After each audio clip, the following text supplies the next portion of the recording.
विद्यार्थियों, आज अपन पढ़ेंगे जयप्रकाश नारायण। और एग्ज़ाम के पॉइंट ऑफ व्यू से ये जो चैप्टर है आज बहुत इम्पोर्टेंट है, इसलिए इसको आपको मैं आज इस पर आपकी तैयारी करा रही हूँ। ठीक है। जयप्रकाश नारायण का जन्म 11 अक्टूबर 1902 को होता है और इनका निधन हो रहा है 8 अक्टूबर 1979 को। इनको 1965 में रमन मैग्सेसे पुरस्कार मिलता है और 1998 में मरणोपरांत भारत रत्न मिलता है। अब ये प्रश्न उठता है कि ऐसा इन्होंने कौन सा वर्क किया है, ऐसा उनका कौन सा काम है जिनको इतना याद किया जाता है, क्योंकि 20वीं शताब्दी के ये प्रमुख बहुत भारतीय राजनीतिक विचारक माने जाते हैं। तो यदि अपन इनकी रचनाएं देखते हैं तो इनकी एक पहली रचना है प्रिजन डायरी, जो उन्होंने जेल में लिखी थी 1976 में। 1978 में वो लिखते हैं टुवर्ड्स टोटल रिवॉल्यूशन, और 1964 में लिखते हैं सोशलिज्म, सर्वोदय और डेमोक्रेसी, और अंत में एक बुक लिख रहे हैं वो सत्याग्रह नाव। ठीक। इन रचनाओं का प्रभाव, उनके विचारों का प्रभाव उनके कार्यक्षेत्र में देखने को मिलता है। ठीक है। वो पहले ऐसे विचारक थे जो इंदिरा गांधी की सत्ता का उन्होंने विरोध किया था, कांग्रेस का विरोध किया था। उनका कहना था 1970 से भारत में राजनीतिक नैतिक नियमों का ह्रास हो रहा था, और कई कारण उन्होंने बताया कि देश की राजनीति में नैतिक मूल्यों की गिरावट आई है, भ्रष्टाचार है, बेरोजगारी है, और भ्रष्ट निर्वाचन प्रक्रिया को अपनाया गया है, और जो व्यवस्था शिक्षा की जो व्यवस्था थी उस उन्होंने कहा सड़ी गली ये निकम्मी शिक्षा व्यवस्था है, इसमें हमको बदलाव करना होगा। उन्होंने कांग्रेस के लिए कहा कि नेहरू जी ने जो शासन किया 1947 से 1964, फिर इंदिरा गांधी ने किया 1966 से 1977, तो उनका ये कहना था कि ये जो व्यवस्था, ये जो आज की व्यवस्था, मतलब ये व्यवस्था, आज की व्यवस्था इसी व्यवस्था की उपज है, मतलब कैसे कांग्रेस की व्यवस्था की ही उपज है।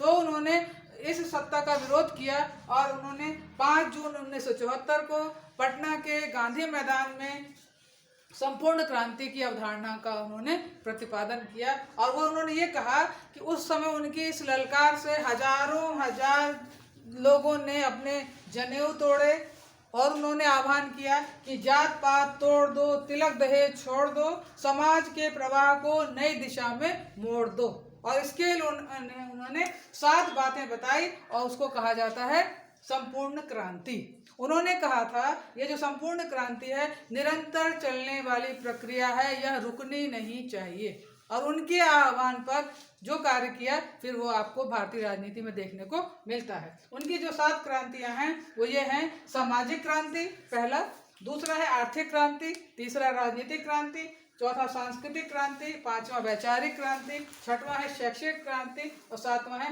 नैतिक एवं आध्यात्मिक क्रांति। अब ये देखना है कि इन सब संपूर्ण क्रांति का निचोड़ क्या है। सामाजिक क्रांति में उन्होंने कहा, जैसा कि मैंने आपको बताया, जात पात तोड़ने की बात करते हैं, जो उन्होंने आह्वान किया था, तो समाज की वो ऐसी संरचना चाहते थे जिसमें छुआछूत, बुरे रिवाजों, जातिवाद का कोई स्थान नहीं होना चाहिए। यही उनकी ललकार उनके कार्यक्षेत्र में देखने को मिलती है। ठीक। दूसरा अपन देखते हैं आर्थिक क्रांति। पूरा दारोमदार उनका यहाँ पर आ गया था इस शासन व्यवस्था के अंतर्गत। तो उन्होंने ऐसी शासन व्यवस्था बताई, ऐसा होना चाहिए कि मनुष्य का सुख एवं आरोग्य को मेन इश्यू बनाना चाहिए, और उसमें ये देखना चाहिए प्रत्येक व्यक्ति को अपना न्यूनतम जो है भोजन, वस्त्र, आवास, ये सब उन्हें मिलना ही चाहिए, और कुटीर उद्योगों को प्रोत्साहन मिलना चाहिए, हर हाथ को काम मिलना चाहिए, इसी तरह बेरोजगारी दूर होगी। ठीक। अब आइए उनकी तीसरी जो क्रांति है राजनीतिक क्रांति, लोक शक्ति। एक बात है, जयप्रकाश नारायण को लोक नायक भी कहा जाता है, शॉर्ट फॉर्म में जेपी भी कहा जाता था। तो ये जो लोक नायक है, तो ये जो लोक शक्ति का जो उन्होंने प्रतिष्ठा बताई जनता के लिए, और उन्होंने कहा कि राजनीतिक व्यवस्था ऐसी होनी चाहिए कि राजनीति को मानव कल्याण का साधन मानना चाहिए। ठीक। अब आइए आप सांस्कृतिक क्रांति। सांस्कृतिक क्रांति में उन्होंने कहा सर्वोदय की भावना होना चाहिए और सबका उदय होना चाहिए, ये उनकी ललकार थी।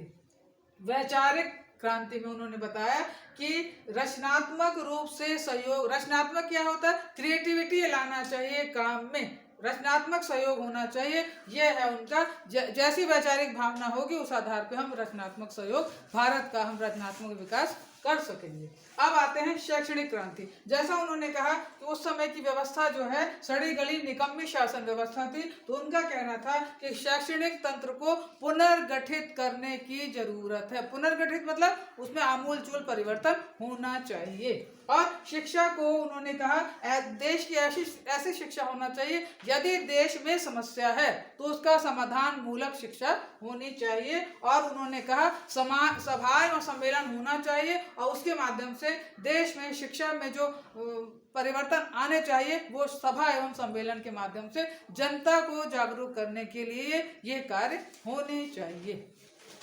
आखिरी उनका है नैतिक एवं आध्यात्मिक क्रांति। जैसा इसके नाम से स्पष्ट है, मानवीय मूल्यों, जहां जैसा इन्होंने बताया कि राजनीति में नैतिक मूल्यों का ह्रास हो रहा था, तो उनका कहना है कि ऐसी क्रांति आनी चाहिए कि नैतिक मूल्य बने रहें, उनमें विकास होना चाहिए। और आध्यात्मिक परंपरा, जैसे कि वेदों की ओर लौटो, भारत की जो शिक्षा और संस्कृति है वैसी परंपरा का निर्वहन इस व्यवस्था में होना चाहिए। तो उनका ये जो सप्त क्रांति है, ये संपूर्ण क्रांति है, यह आपके एग्जामिनेशन के पॉइंट ऑफ व्यू से बहुत जरूरी है। इसे आप अच्छी तरह से याद कर लीजिएगा क्योंकि ये एग्जाम में आएगा कि जयप्रकाश नारायण की संपूर्ण क्रांति की अवधारणा को स्पष्ट कीजिए।